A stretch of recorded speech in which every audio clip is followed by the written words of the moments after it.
There are houses built to shelter us from the storm, and there are houses built to announce our status to the world. But once in a very long while, a house is built for a completely different purpose: to lie to us.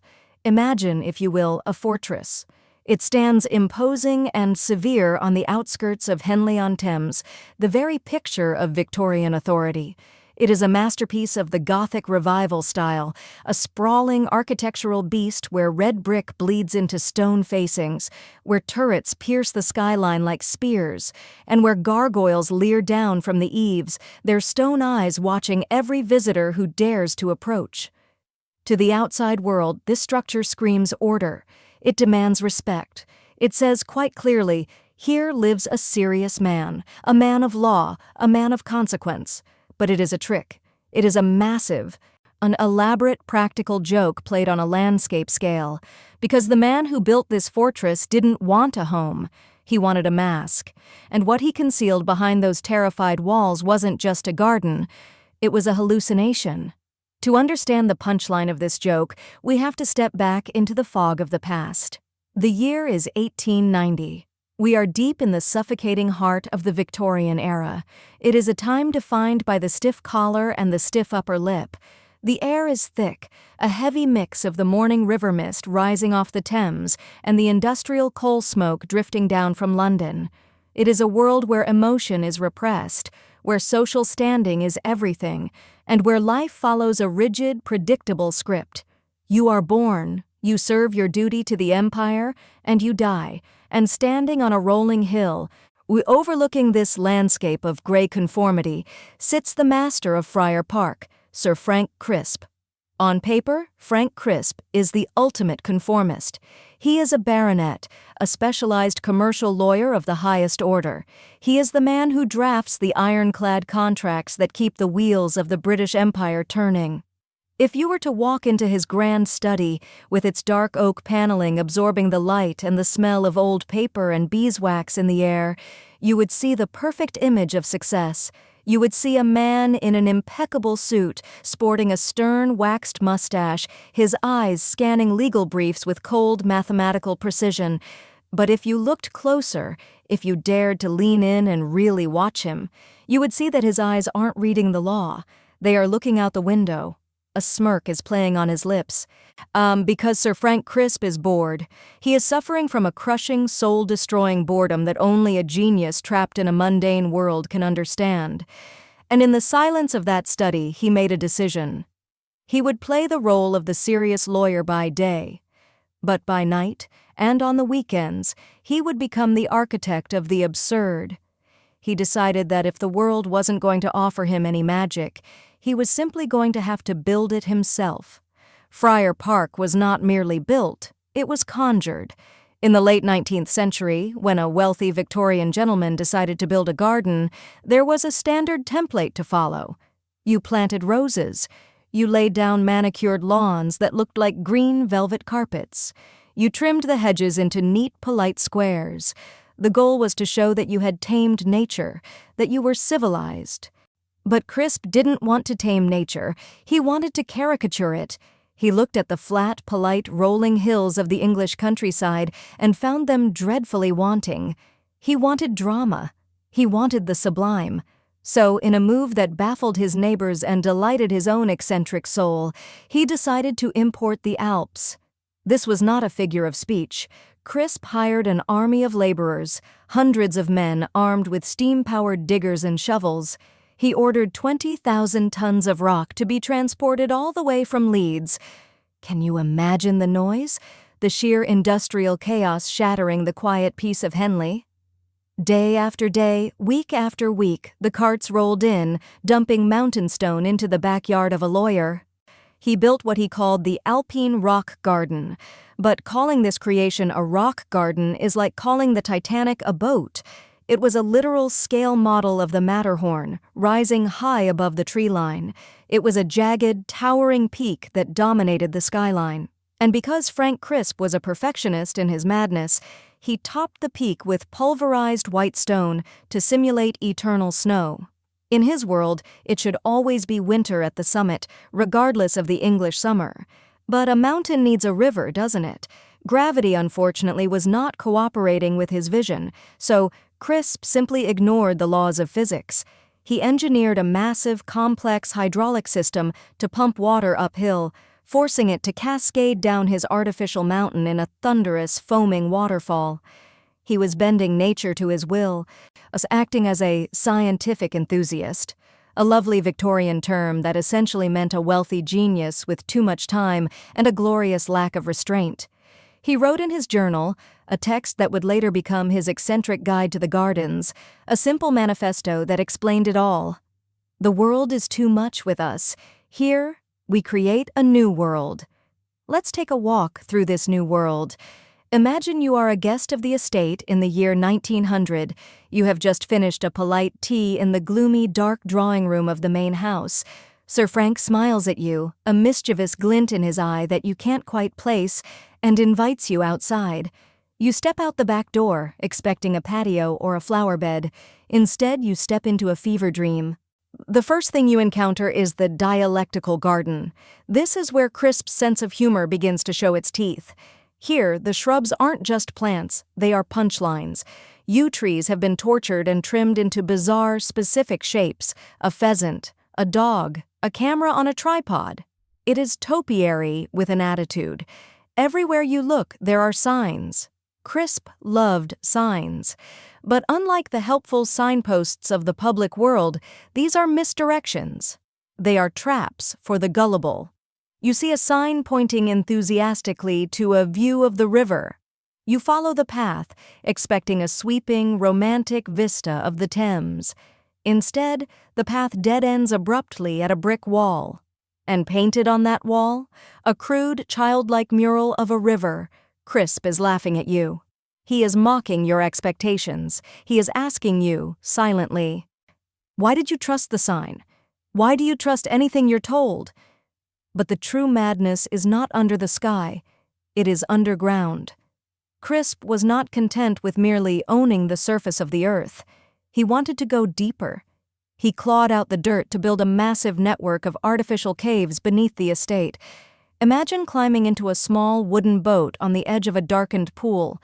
You push off from the shore, drifting silently into the mouth of a cavern. The sunlight disappears behind you.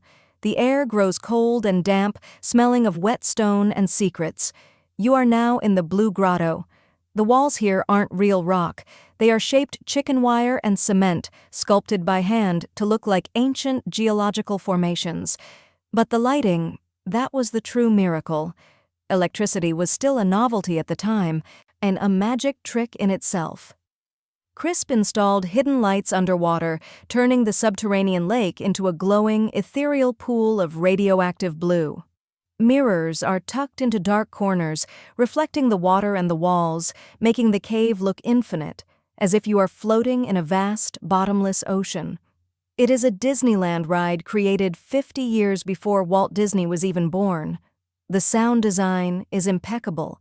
You hear the drip, drip, drip of water echoing in the dark. You hear the splash of your own oars. And then, you see the faces. You drift into the vine cave.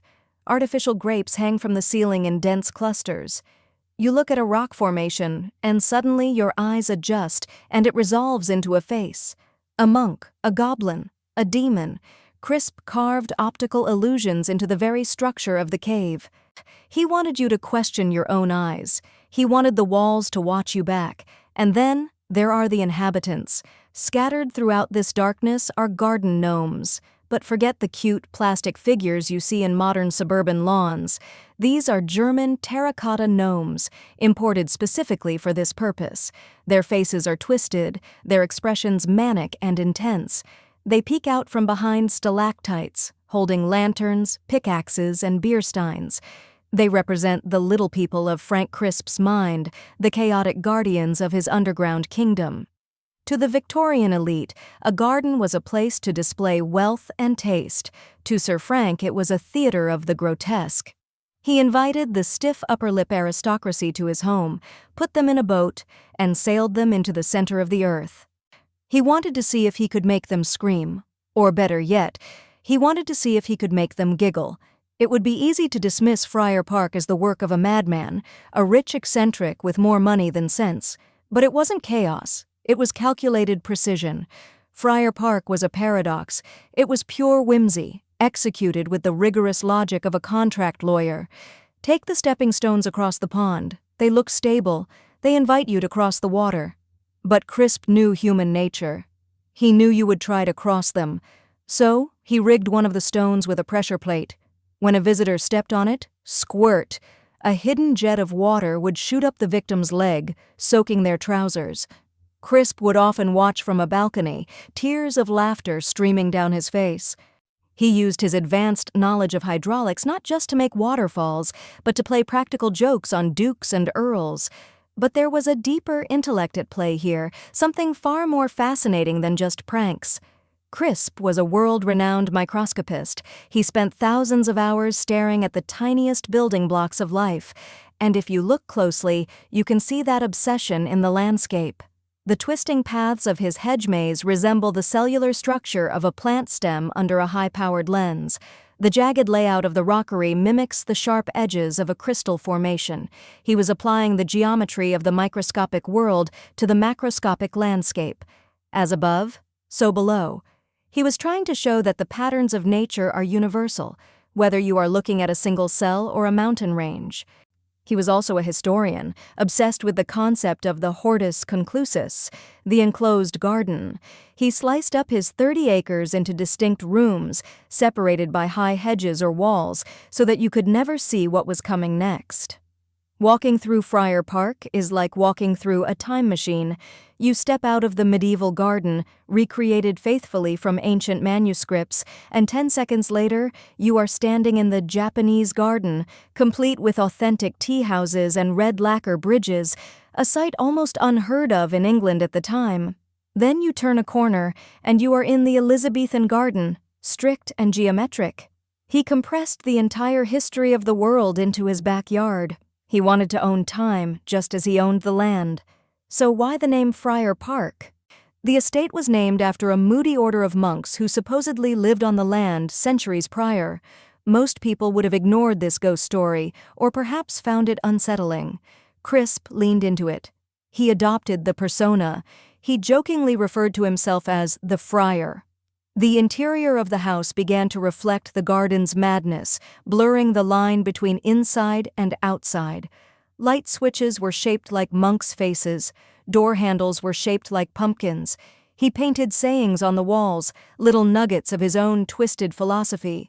One sign read, "Don't keep off the grass," a direct rebellion against the strict rules of the public parks of London.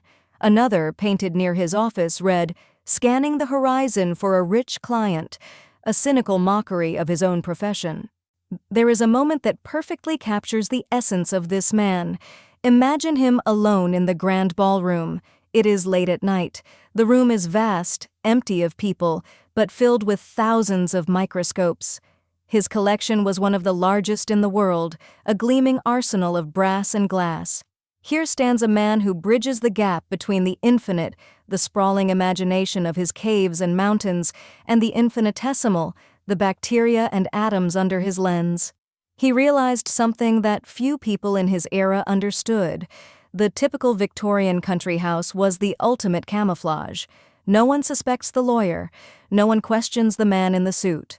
By appearing perfectly normal on the surface, he bought himself the freedom to be completely insane in private. Frank Crisp understood that if you build the walls high enough, you can make your own reality inside them. In 1919, Sir Frank Crisp died, and for a long time the magic died with him. The fountains were turned off, the hydraulic pumps rusted into silence, the gnomes stared blankly in the dark, empty caves. The Matterhorn stood gray and lonely against the English sky, slowly being reclaimed by the weeds. By the late 1960s, Friar Park was a wreck. It was overgrown, wild, looking more like a haunted house from a Hammer horror movie than a grand estate. It was briefly occupied by nuns, but the spark was gone. It was just a pile of old bricks waiting to be demolished, a forgotten monument to a forgotten eccentric. And then, in 1970, a car pulled up the gravel driveway. Out stepped a young man. He was thin, with long hair and a beard, carrying a guitar case. George Harrison had just left the Beatles, the biggest band in the history of the world. He was tired. He was looking for peace. He was looking for a sanctuary away from the screaming fans and the flashing cameras. Most people looked at the terrifying, crumbling Gothic facade of Friar Park and ran the other way. They saw a money pit. They saw a ruin.